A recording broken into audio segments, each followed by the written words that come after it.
भद्रक जिला तिहिड़ी ब्लॉक मंगलपुर पंचायत अधीन सन्थपुरा काचरा साहि चंद्रशेखर महादेव मंदिर और विग्रह प्रतिष्ठा अनुष्ठित हो जाइछि। 3 दिन व्यापी उक्त उत्सव में गाँव में भक्तिपूर्ण भावापूर्ण सृष्टि होता।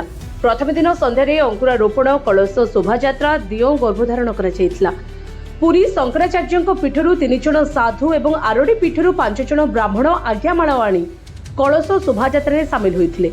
द्वितीय दिन में सूर्यपूजा ठाकुर जलाभिषेक न्यास एवं शयन यज्ञ आरंभ मंदिर एवं विग्रह प्रतिष्ठा शिखर कलश स्थापन सहित ध्वज उत्तोलन कर शेष दिन में देवता मान अभिषेक षोडश उपचार पूजा गोधूली बेलार यज्ञर पूर्णाहुति हो जाइछि। इस समय सहस्राधिक श्रद्धालु भक्तों भिड़ जमीला।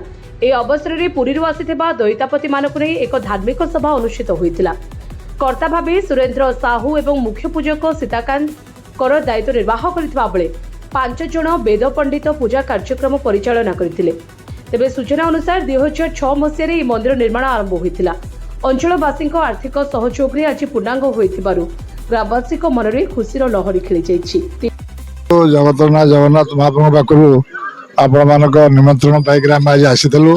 आज आमर चंद्रशेखर महाप्रभु प्रतिष्ठा उत्सव समस्त आज निजक आज भाग्यवान मन करूँ कहीं महान आज एडे बड़ दिन में आज महाप्रभुर 3 दिन धरी जो चली चला चंद्रशेखर महाप्रभुर जो यज्ञ एवं प्रतिष्ठा उत्सव ता द्वारा आम निजक सामिल होती एटारे समस्त ग्रामवासी माने अकुंठ चित्त साहाय्य सहयोग करी आज ये भव्य मंदिर को कर निश्चित भाव में भगवान चंद्रशेखर महाप्रभुर समस्त प्रति आशीर्वाद थाऊ एवं आम समस्त प्रति महाप्रभु आशीर्वाद रहू। यही उत्सव में आम निजक योगदान करूँ।